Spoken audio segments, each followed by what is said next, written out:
غیر از من کی اینجوری دوست داشت؟ کی حال تو میفهمید؟ کی واسه تو وقت میذاشت؟ بگو غیر از من کی هر جوری میخواسته؟ کی پای تو وای میستاد؟ کی بود قسم راسته؟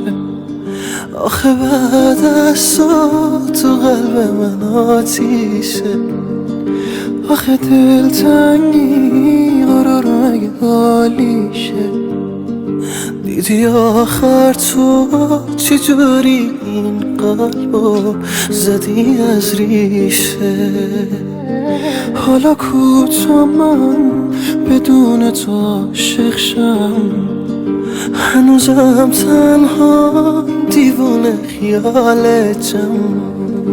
بگو کی باشم تو هر کی بخوای واسه همون میشم.